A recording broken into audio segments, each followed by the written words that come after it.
Hey, I thought I'd do a quick video on this. I don't know if I ran this thing out of gas or what, so I was checking the gauge and sending unit. This is supposedly a new gas tank and stuff. Looks like it all is, but yeah, it's not really accurate. It doesn't start reading. I took the sending unit out. It doesn't show anything until you've got it up to about what 3/4 of a tank would be. It's not even moving the gas gauge, so I'm trying to bend the float and mess with it.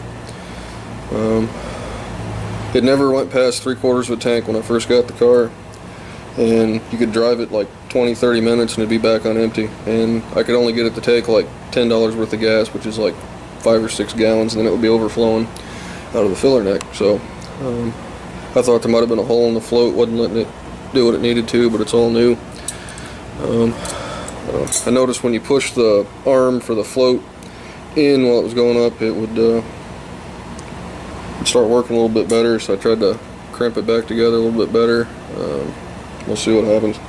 What I'm basically going to do is have this hooked up, and I'm going to pour 5 gallons at a time and see what the gas gauge does, and I'm going to keep taking it apart until I adjust the float, bend that little rod, get it as close as I can. Right now it's on about a little bit over E, like in between empty and a quarter with 5 gallons in it.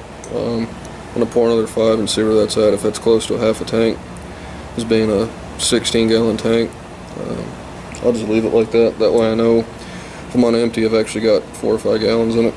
And I'd rather have it that way than the other way around, where I could run out. So we will see. Okay, so it's actually reading up past full now. So before it would stop about there, about as far as it would go. So I think the float was actually hitting the top of the tank and not letting it go up any further, so I just had to put a bend in it. I'll probably have to drive this thing and see what happens. I think when it gets around a quarter of a tank, I'm just gonna have to put gas in it. Guess it's working. Anyways, that's about it for that. Yep.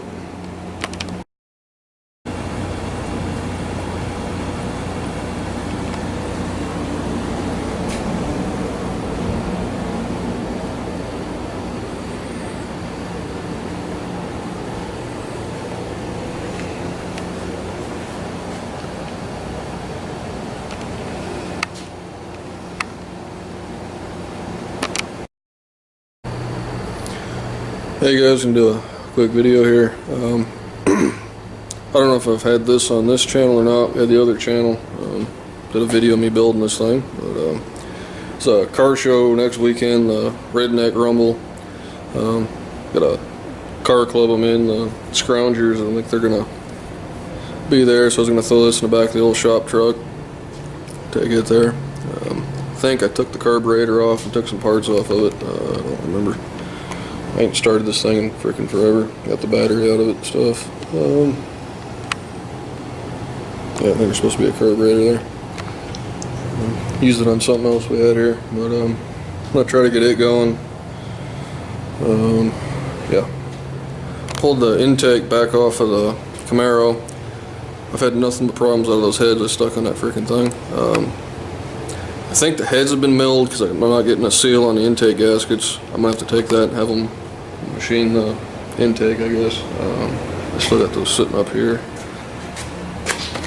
They're dried out now, but when I pull the intake off, it's wet with oil. You can kind of still see it. It's just wet all the way up in here, and it'll start puffing smoke a little bit. Acts like it's got a huge vacuum leak. Put my hand completely over the carburetor and block it off, and it idles up like 1,000 RPM. So it's not getting a seal down at the bottom. I mean, it was coated in oil about this far up. Oil in the intake ports. Take the carburetor off, it's got a bunch of oil underneath it, so apparently they milled those and didn't tell me. I don't know if it'd be better to go with aluminum heads or keep fooling with this crap. It's like the 3rd time I've had that intake off, so I don't know. Said they charged me like $100 in the machine shop to do that, so said it's not a big deal. It's pretty common when you mill heads. I just wish I'd have known. I thought I had a problem, but I've never had any trouble getting an intake to seal, and it started screwing up on me. Heat the motor up 2 or 3 times, and it starts smoking a little bit, and it's got a huge vacuum leak, so it's kind of making me mad. I'm tired of fooling with it. Never had any trouble like that before. That's what you get for buying stuff off Craigslist used. Still got the stock ones there, but I hate to put those on it. But anyways, I'm gonna do that here at some point. But I'm gonna piece this thing back together. I can't remember what all I did to it, but get it running again so I can take that next weekend. I'll probably do some video if I'm at that show. That's about it.